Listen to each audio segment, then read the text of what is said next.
I want to take you guys back to the year 1997, when the internet was in its infancy. At the time, there were only around 100,000 websites. Compare that to today, as we rapidly approach 2 billion. There was no Google. Every time you logged onto the internet, you would hear this god-awful sound.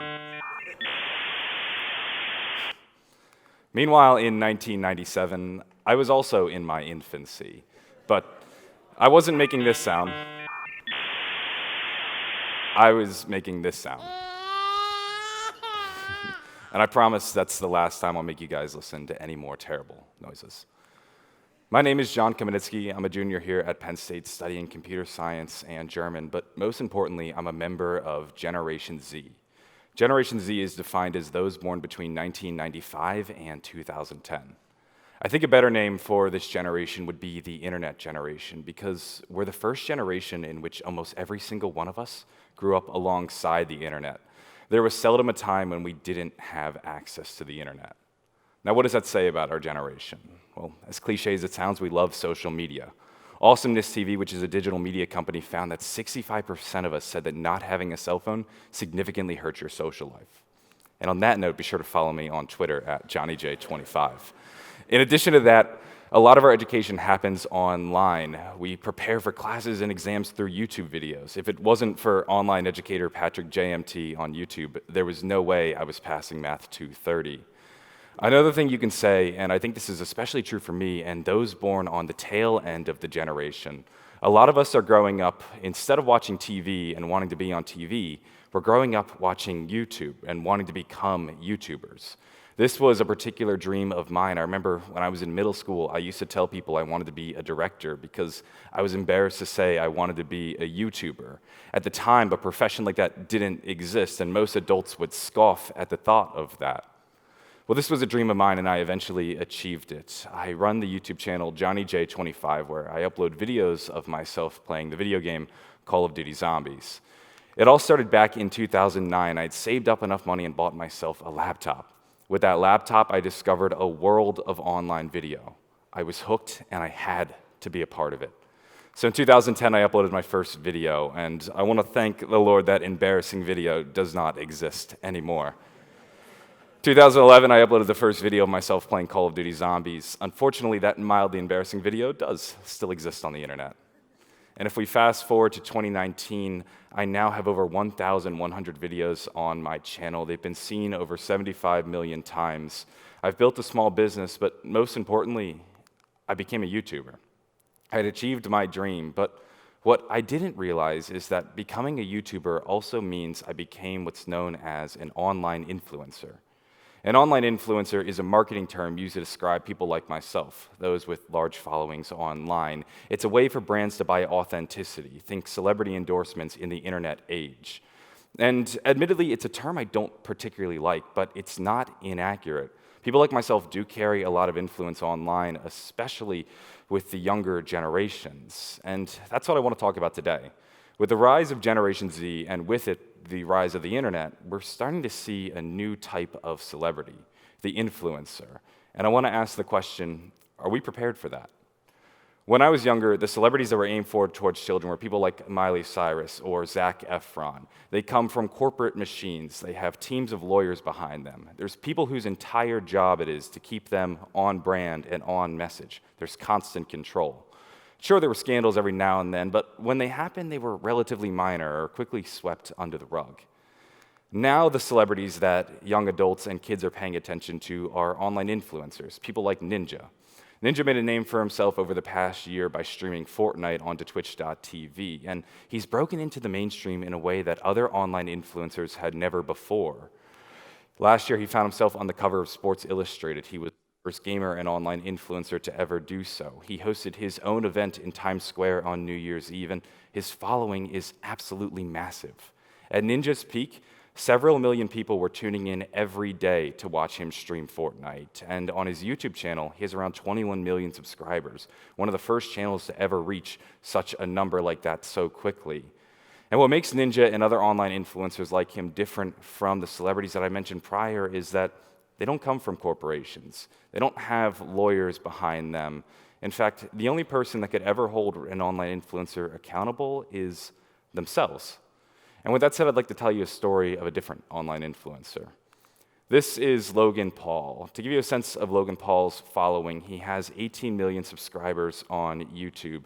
On his YouTube channel, his videos have been seen over 4 billion times. That's billion with a B. Most TV shows would be floored to ever have a lifetime rating of 4 billion.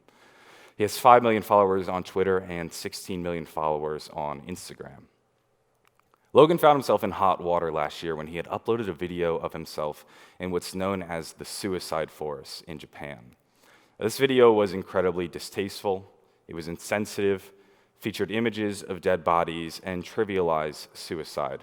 There were many things wrong with this video. In fact, I had to censor out the thumbnail because I felt it was a little too revealing.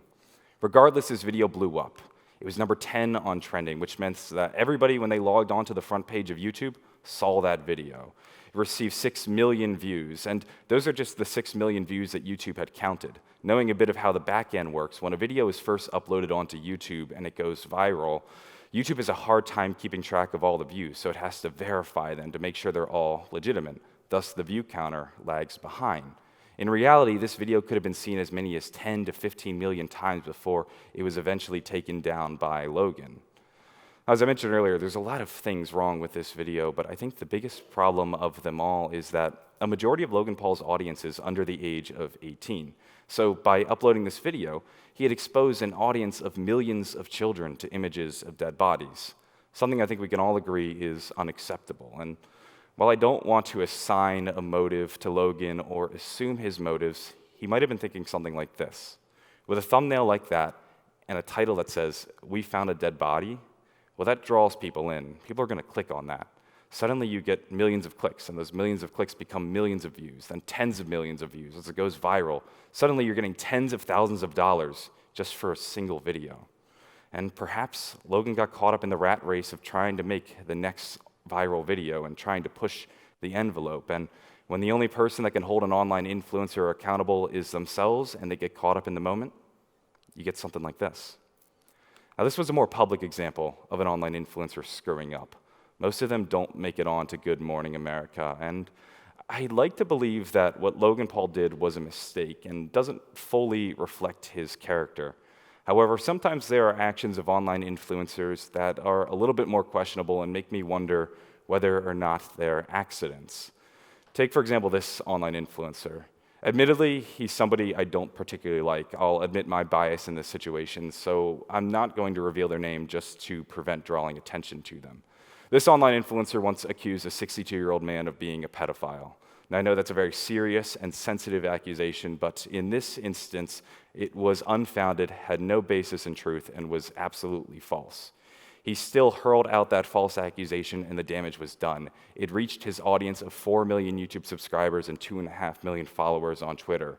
He then used his audience to harass this person, and several mean, untrue, and hateful tweets were sent his way.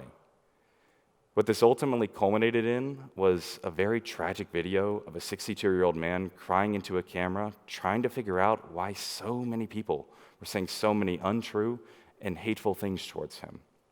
And this isn't the first time that this online influencer has done something like this.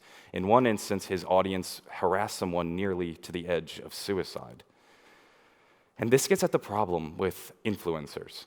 Anyone can be an influencer. This is regardless of if you're a good person or you're a responsible person with your audience. And sure, this means that some people are going to receive voices who wouldn't have been able to have a voice otherwise, and I think that's wonderful. However, that also means that some people are going to receive voices who are ill intent or maybe don't deserve a voice.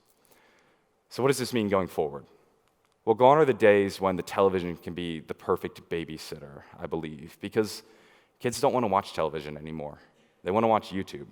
I've seen this firsthand with my younger sisters, Charlotte and Vienna, who are 4 and 8, respectively. This is Charlotte on a Saturday morning. When I was a kid on a Saturday morning, I was watching the television, watching cartoons, Nickelodeon. You'll notice she's blatantly ignoring the television behind her. She's watching the tablet in front of her. She's trying to focus on that. And the numbers back this up, too. Smarty Pants, a research firm dedicated to the digital media habits of kids, found that kids ages 6 to 8, 81% of them are watching YouTube. And 30% said that YouTube was their preferred source of media. This was the largest chunk of the pie, in fact. And from 2014 to 2016, children's television viewing has dropped 5%. Now, 5% might not seem like a very big number, but think about that in the context of the situation. How hard is it to pull a kid away from a TV sometimes? They love to be attached to screens, but now they're actively turning away from the TV and shifting their focus onto other platforms like YouTube. I don't want to come here today as a fearmongerer, though, and suggest that this wave of online media is corrupting the minds of children and it needs to be stopped immediately. No, I think it's not something that can be stopped. I think it's something we need to prepare for. And it's important to remember that not all online influencers are bad. While I'm a relatively small online influencer, I still try to put my best foot forward and do my best with the small audience that I have. In 2017, my friends and I, who do similar things that I do, were able to raise $200,000 for St. Jude's by live streaming us playing video games to our combined audiences. But it goes beyond me. Take, for example, Liza Koshi, who is one of the most prominent women in the industry right now. Liza, during her short time as an online influencer, has had the chance to sit down and interview President Obama. She's worked with charities like the Giving Keys to aid the homeless, and she's been a big proponent and advocate for mental health. There are so many online influencers doing incredible work, and I think it's sometimes very easy to focus on the negative and dwell only on the bad. But please do remember that there is a lot of good out there. There's so much good being done, and there are a number of online influencers who are incredible role models and very responsible with their audience. Right now, online influencers like Liza Koshi, Logan Paul, and Ninja are relatively new. But in the future, they're going to become the norm for celebrities. And they're going to have a reach and an influence that is far greater than celebrities prior. This is because they're able to directly speak to their audience. It's actually their greatest asset. They don't have a corporation to obfuscate them. There's no team of writers, no scripts, none of that. It's just them. And that makes them more relatable and, in turn, more influential in a way that celebrities have never been able to be.